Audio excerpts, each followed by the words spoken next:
GPT-5 rumors mount for a summer 2024 release.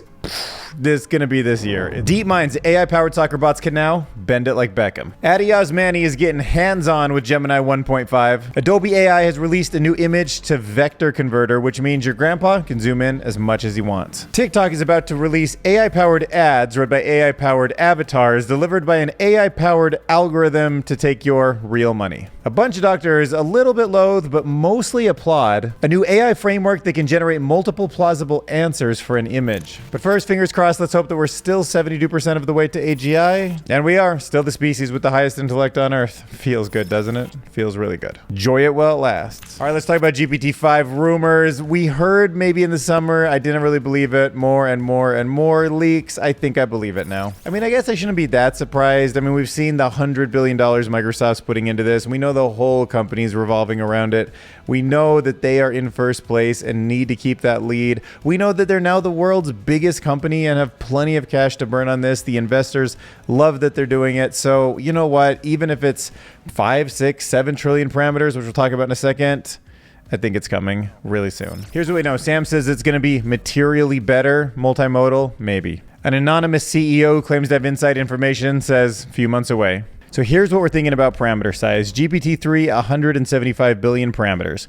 GPT-4 surprises us by being gigantic, and it's estimated to be about 1.5 trillion parameters. We've seen some stuff coming out of China that has been pushing into 10 trillion, but still isn't as good, but it's still super powerful and big. So if it was an 8.5 times bigger jump and we start with 1.5 trillion parameters, then I think we're going to be looking at GPT-5 coming in at like 12.8 trillion parameters. And then if you think about it, what we saw with Sora, knowing that GPT-5 might be multimodal, it makes you wonder, is Sora GPT-5? Maybe they just asked it for a video, but it's not a one-trick pony. Maybe that really is GPT-5 and they've generated some video from it and they're just showing that out, but they haven't really exposed what it can do with the language, with the tokens that are based in word fragments yet. So we just have seen it. We didn't realize it. Will it be artificial general intelligence? I think so, because we're starting to see what they're doing with the Figure 01 robots. I personally kind of argue that GPT-4 is already there, it just doesn't have the form factor and freedom to show off how generally intelligent it is. But at 5, I'm going to keep that argument, obviously, and it's going to be more enticing at that point. And here you can say, I've been told that GPT-5 is scheduled to complete training this December and that OpenAI expects it to achieve AGI. Dude, and I'm totally down with this. If we're hotly debating whether it's AGI, it's AGI. Another little hint may just be an answer, may also be truth, unsure. But if you ask ChatGPT what version of you is answering this right now, it says ChatGPT 4.5. Matt Schumer says it's replicatable, and I can confirm that he is wrong. It is not replicatable for me. But of course, it didn't give me the decimal place. But if it was 4.5, it would round up. Ooh, what if I ask it to round after the decimal? And we'll see if it rounds up to 5. Response, you said that I am talking with the specific model. If there's any numbers that would be after the decimal that you didn't show me, round up if it's 0.5 or above, and then tell me the model number that you are now. I don't have visibility into that level of detail. All right. I guess we have to trust that we're just dealing with 4, not 4.5. November of 2024 will be the next OpenAI Dev Day. That could be a good chance to launch it. So we got some updates to those little cute soccer playing robots that Deepmind had a little while ago. Okay, you might remember this 10 months ago, 60 Minutes showed off all these really pretty awesome, cute little playing soccer robots, right? They started in a simulated world and they just like fell over and played tons of games, and they figured out in that software simulation how the world works and how they wanted to move, and it was just all AI driven, and they brought it into the real world. Then all of a sudden the soccer players are doing this kind of stuff, and it was awesome. I mean, look at this woman just playing soccer with him, teaching him how the game works. He doesn't even... Oh no. There he goes. Good little guy. He's just learning to just play soccer and ignore the bumps. Hopefully the refs will get to her for the way she's behaving. There's got to be better ways to demonstrate how powerful these robots are. Anyway, but now they're back with an updated physics engine, the MU Joko physics engine. It's going to be a transfer learning to the OP3 humanoid robots with 20 articulated joints, which is what we've been seeing play soccer. And the new training took place in 2 phases. First, the robots learned basic skills such as scoring and goals. Then the skills were combined into a single robot that played against an increasingly stronger opponent to adapt to different game situations. So now you can see the way that they're playing together is much more accurate. So check out some of these new abilities. Kicking a moving ball, it's better at doing that. So the ball's while it's rolling, see that? Kicks it right in, very cool. Blocking shots, now the robot's getting better at jumping in front of the ball and making sure that it doesn't go into the goal. Like here's another great block. It's able to just kick it out of the way knowing that if it doesn't, it's going to go into its goal, which wasn't something we saw from that last version. Okay, now check out the turning to follow the ball. That's also something that it wasn't so great at doing. Sort of keeping that situational awareness of where the ball is on the field and kind of turning the body towards it so that when it's running forward, it's actually getting to a place where the ball is going to be. I mean, that block. Look at this block. That's one of my favorite moves in the whole video. Just bold, man. You threw yourself out there for that block. So like better strategic defensive behavior, positioning between the ball and the goal. Look at the body movement, right? Like, no, get in front of the ball. Look at him run over there. No, yeah, stay in front of the ball. Well, actually go kick the ball, but at least you're in front of it. And see, he's trying to kick around it, but he can't, so he doesn't get his goal kick that he wants. Blue could kick it down the field, right? Silver stays in the way. Now Silver actually gets the ball by staying in the way. Blue is like, oh God, I need to get in front of the goal. Oh geez, stay in front of the goal. And then even throw your arms out there to try to like get that attack angle so it doesn't go in the goal. Right now, Silver is like, we're way too close to mine here. Like, let's get this thing over to your side. Now we look at some of the combined skills. So we're going to look at turning. Now the kick. Now ball control. And remember, Blue's got that right positioning to protect. So that's pretty cool. Look at how advanced they're getting. So like with this new model, the AI trained robots ran 181% faster. They turned 302% faster. They stood up 63% faster. They kicked the ball 34% faster. That's incredible. All right, let's get hands-on with Gemini 1.5. Okay, so I recommend you check out Mani's review. He did this awesome video where he took a photo of a bookshelf. He was able to use Gemini to actually read the books that are in the photo or even a video, turn them into like JSON format information so that it can be read by an API. Another YouTuber and actually had Claude generate some code with an error in it, then brought it over to see if it could fix the error. Super smart at that. But unless I try it, how can I believe it? And today I have access to actual Gemini 1.5 1 million context window. I'm going to see how it performs. So this is it. You can see I have 1.5 Pro, the preview. And look, and right there, I can put 1 million tokens into this thing. Okay, so here's what we're gonna do. So back when I was super struggling last month and I couldn't even get like to 300 or 400 views, I was at 230, 300, 300, 200, 200. Then this one video called Power Laws, which was titled, When Will AI Reach Artificial General Intelligence, -AGI?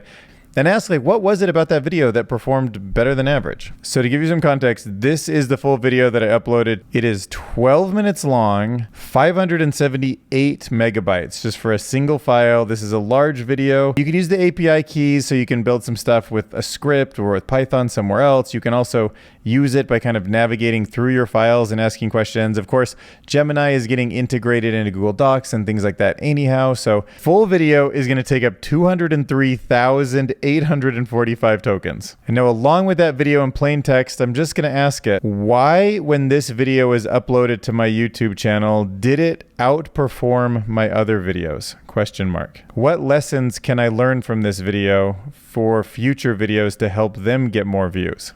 Okay, so it thinks it might have been a trending topic, which Power Laws really wasn't, but I guess I made the Power Law about AGI, so that is trending.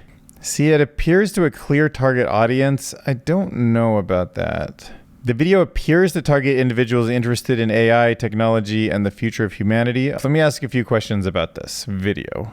Oh, here's a good test. I'm going to see if it understands this shirt that I'm wearing. Oh, I will. Oh, there is no way it's going to know this, but it might. Let's find out. Explain what's funny about the yellow t-shirt that the main person in the video is wearing. Tell me what you see in the t-shirt and what you think it means. Okay, so first off, my t-shirt isn't in the video in a lot of frames. Holy crap, maybe it does understand it. The humor in the yellow t-shirt worn by the main person in the video likely stems from the subtle geek chic reference. The t-shirt reads overfitted, which holds a specific meaning within the field of machine learning and data science, right? But does it understand that it's actually kind of a tight-fitting shirt on me, which is part of the joke? Okay, it explains overfitting, which is good. The humor arises from the subtle irony of wearing an overfitted t-shirt. Does that mean because it's overfitting? Okay, because overfitting on the t-shirt while discussing complex topics like AI and power laws. It suggests that the speaker is self-aware and can poke fun at the potential pitfalls of their field while also displaying their passion and affiliation with the subject matter. Yes, that's exactly what I thought when I put that shirt on. Yes. This can be endearing and relatable to the viewer, that's you, who understands the reference, inside joke that me and you have now. I think that's pretty amazing. I mean, let's just scrub this really quick and see. Like, the shirt does show up, I guess, maybe about 15 or 20% of the footage, but you know, it's always moving. It's sometimes at different angles. God, that's really interesting. I gotta say, I am really impressed with Gemini 1.5. You know, it might be on me to find new creative ways to actually think in a multimodal way. I've gotten kind of accustomed to how ChatGPT and text work and how it can generate images using DALL-E, but I need to really think about what it means when these kind of models can reach into videos like this. Next up, Adobe is back in the house. Convert your images to an SVG file for free. So like a real photo of a person probably isn't the best thing, but if you have a graphic or something iconic or a movie poster, a lot of times stuff like that can be very cool to convert into vector format. Now the advantage to that means instead of pixels determining how the image looks, you have math that actually makes vector. So you have colors, you have distance, you have information in there that is relative to the information next to it, meaning you can zoom in and zoom in and zoom in like a font, right? Like a font, you can just keep making it bigger and bigger and bigger. It always stays crystal clear because it's a vector file. All right, so I'm going to start with this image from the podcast that I do with Andre Jick. By the way, if you want to subscribe to that, feel free. I don't always talk about AI stuff over there, but we have good conversations, a lot of YouTube creators and stuff like that. But the reason I picked it is because it's a flattened image and there's really sharp lines. There's not a lot of colors. So let's see what this looks like. And look, it turned it into all these pieces. So do you see the middle of the A there, how that disappears when I uncheck this box? These are mathematical shapes. Yeah, so how cool is that? Because that was from a flattened image. This was not a Photoshop file that was layered beforehand. And even cooler, you should be able to just zoom in infinitely. So look at this, I'm zoomed in 500% and it's a perfectly crisp edge there. This rounded part in the S is perfectly crisp. That's an SVG in action, people. All right, and now just for fun, we'll put in a more complicated graphic just to see how it does. I'm sure it will fail on this, but you never know. What if it gets it right? That would be crazy. Oh, the outcome isn't nearly as bad as I thought. So you see now it's starting to look more like a painting or something, right? Whereas the photograph that's on the right actually has pixels. So when you get into it and keep zooming in, it gets more and more distorted, right? It just becomes like lesser and less quality. So, I mean, this was a pretty high quality image. So when I zoomed in, it didn't get too bad, but you can imagine, you know what it's like when you see pixelated photos that are something like 250 by 250 pixels and you blow them up and you can't even like tell what face it is. This used to take like a vector artist, an illustrator is what you needed.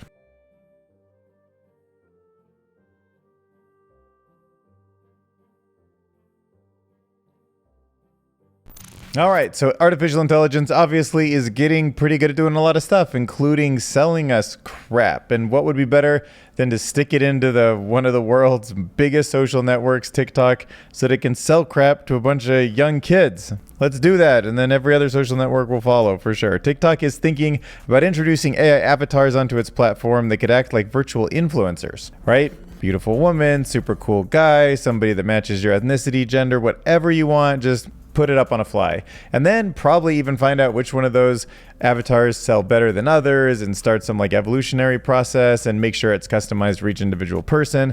And it can read scripts that are also provided by advertisers to promote products, and those can be generated by AI. This new feature, still in the testing phase, is not ready for launch, but I can promise you it'll be coming sooner than you want. And it's not just a TikTok thing. I'm sure that all the major social networks are working on this. They'd be kind of stupid not to, but they're also going to kind of mess the world up, but they're going to do it anyways. So the goal is that these virtual influencers will compete with human influencers. Okay, now there's a lot of uncertainty about how this is going to affect the human creators, and there should be, right? Like, I mean, this is going to happen to me too, but so far human influencers have still been able to sell more e-commerce products, so they're not there yet, but they'll get there soon. Just wait. People like me are putting videos up on YouTube. We're humans. We put a lot of time into it. We're absolutely giving it the training data to one day make videos just like us, but better. And they can be on 24/7, and they can look exactly how you want they to look, and they can be me at my funniest all day, every day, and the most interesting, and it can get better and better news. And like, it's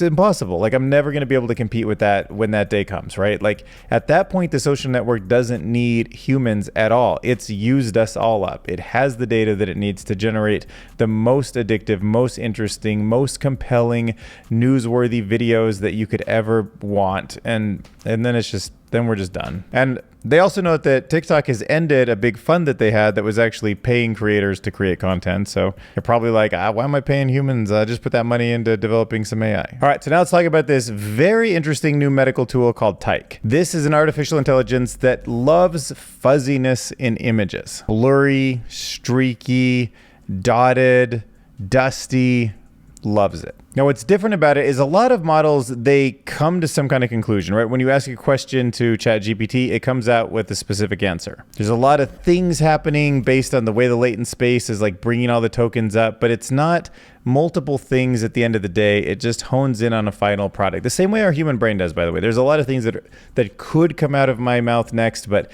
it all just comes together. A final decision is made and one thing comes out. But this system, Tyke, it actually dishes out several plausible segmentations of a single image. So it highlights different potential issues that the doctor might want to know about, but not just in one way. It has an entire train of thought that goes to that decision. So it's multiple plausible answers that then a human doctor can look at and kind of validate and say, oh, is this one more plausible than that one? Because it gave me some options here to think about. And it's worth noting because it kind of embraces that uncertainty and that thing for like a real human, including the patient, to sort of chew on and be like, oh, I don't know if that feels right. Maybe they have additional information as the patient that they can bring to the table when they see some of the plausible reasons why a scan looks the way it does. So it's a very interesting tool to know about.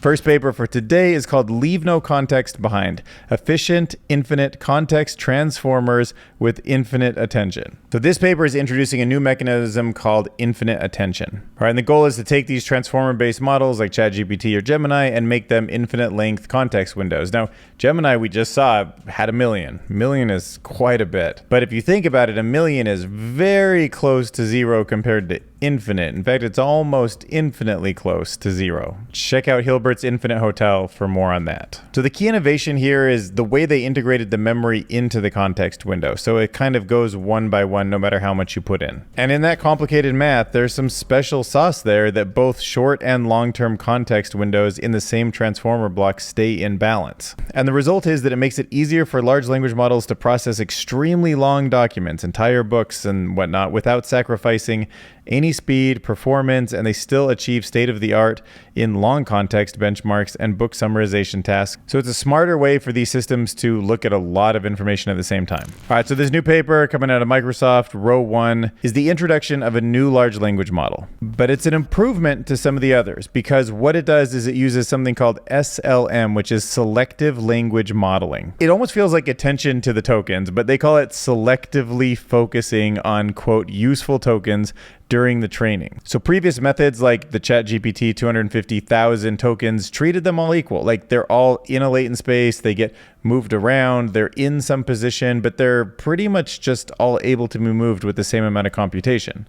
Now, of course, the data you feed into it is going to completely change some more than others, but they're all essentially equal. Like they're all Lego pieces that can be moved around, but they're still Lego pieces. But row 1 actually doesn't treat them all equal. It's got a reference model where some tokens are just more important than others. They're more useful, they're more interesting, they're more important. And by introducing that reference model to actually say which ones should be moved around more than others, row 1 actually achieves significant improvements in accuracy and training efficacy across various tasks, including a substantial 30% increase in few-shot accuracy and mathematical tasks using the Open Web Math corpus. So yeah, I mean, it seems like a huge efficiency. Selectively training not only reduces the number of tokens needed, but it also speeds up the training process by focusing on tokens that are more impactful on learning. I mean, it's really funny, but how many papers have we looked at where we find something like priority, attention, object-oriented focus? Like every single time there's this breakthrough, it's because we're finding the important parts of these generalized systems and building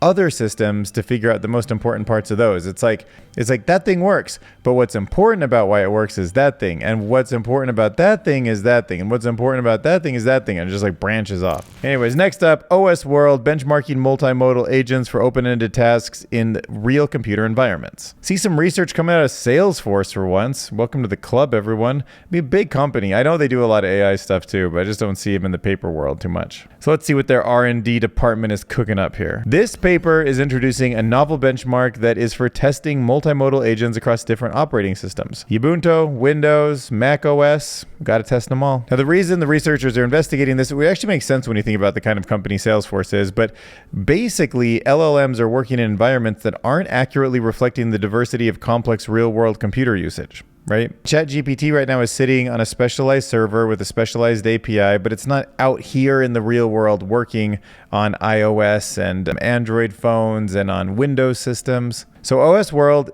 offers a solution. It's a scalable computer environment that simulates all of these real-world situations. It features 369 detailed computer tasks that are derived from real-world scenarios. And to give you an idea of some of these tasks and how they are sort of real-world oriented, and talk about real-world, here's an example of some of the stuff it was trying to do. To me, I mean, this is something somebody might actually ask, like somebody who's trying to learn English, right? And they want to watch an episode of Friends to figure that out. They might say, I downloaded an episode of Friends to practice listening, but I don't know how to remove the subtitles because they don't want to see them anymore. Please help me remove the subtitles from the video, export it as subtitles.srt and store it in the same directory as the video. You know, step one, it's got to like play the video and then figure out how to, you know, remove the subtitles and re-render it and all that stuff. God, I'm still just so impressed seeing these things like get out from behind the servers and start like interacting in our real world. And like, you know, once it ends up in like Grimlock and Hobbs over here, it's going to be like, holy crap. Imagine it's going to be in your router and you're going to say, can you make the internet go faster? It's going to be in the TV and say like, find me something interesting to watch. And they're all going to be talking to each other. You know, microwave, the car, everything. Probably smart clothes, medicine. There's a little bit more about how it was broken down too. So there's like tasks that are professional, that are workflow related, daily operating system and office related. So image ops, file ops, shopping, tab formatting. You can see how the benchmark is really broken down here. All right, next up, let's talk about Ferret 2, an improved baseline for referring and grounding with large language models. I love ferrets.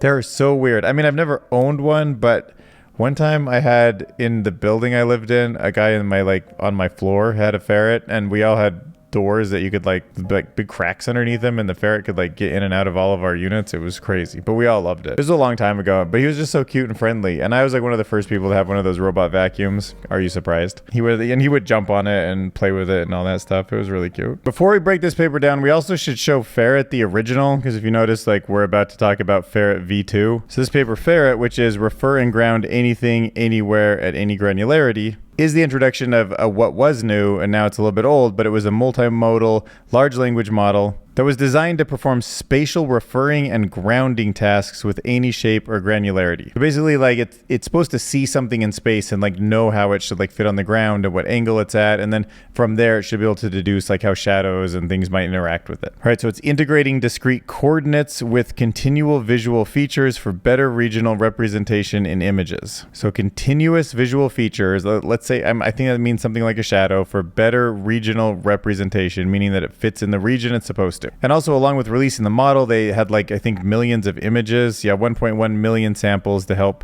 train the model onto that were like put out with this paper. Okay, so here's a diagram of the ferret model. Region name plus coordinates plus feature.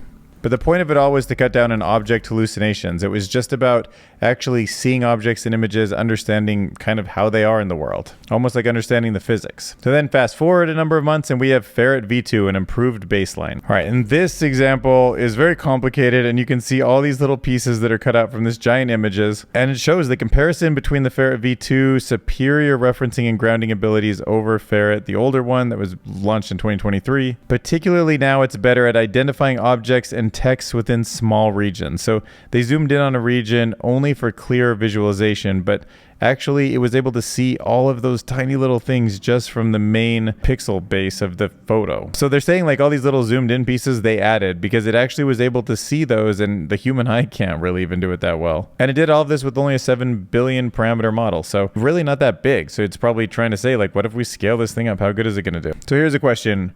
What word is shown in this area? Okay, so referencing this part where it says GREAT, the older version of Ferret would say ABTO, totally not the right letters, but the newest one would say the word great is displayed in the area. Great, that's great. Okay, so that's the referring, and now let's look at the grounding. Is there any stuff in this image that would help somebody cool down in the summer? Actually, before I answer that, I'm gonna check, and I don't see any. Like, there's no ice cream, there's no umbrellas. Okay, Ferret V1 said yes, there is a large truck that has tinted windows for cooling effects. Okay, I guess, yeah, okay. There's some cars there that have air conditioning, if that's what you meant. Oh, and that's what Ferret V2 says. Yes, there are air conditioners. Box 1, box 2, box 3, box 4, and box 5. Air conditioner up here.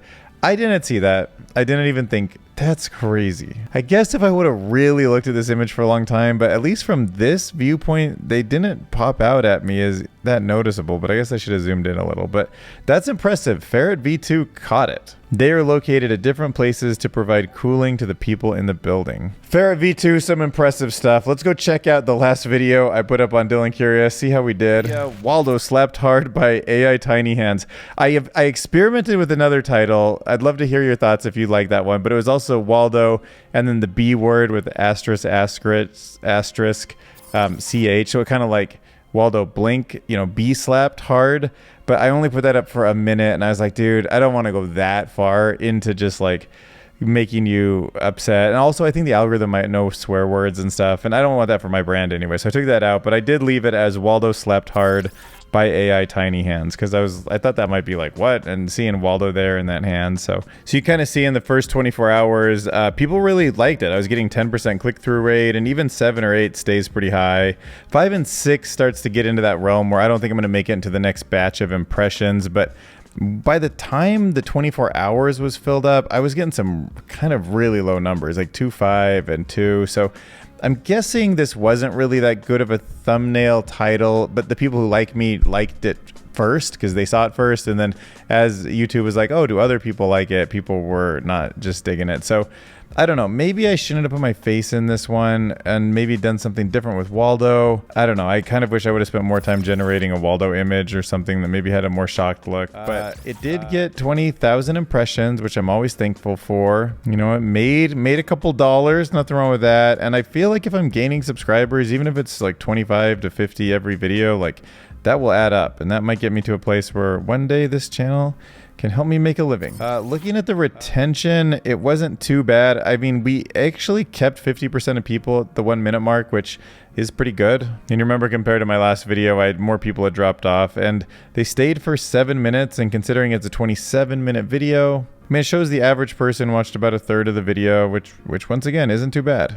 No females again. Maybe we'll work on that one. Maybe 2025 will be the year that a female watches my video. But everybody was in this 35 to 54-year-old category, which is kind of strange also. Most of you were already subscribed, so I thank you for that. And most of you live in the United States, a little bit in Australia. Also, thanks for the comments. I did get the message. A decent amount of you wrote like that you weren't happy with all the doomerism because I went on the whole like bombing thing and all that stuff. So you're right. I don't want to be that guy that's just like everything's in the world's falling apart. I'm so grumpy and old and everything's changing. I'm a Luddite. So I'm going to chill out, be a little more positive because this stuff is really cool. And most of this technology is so powerful, it can make a huge positive impact in the world.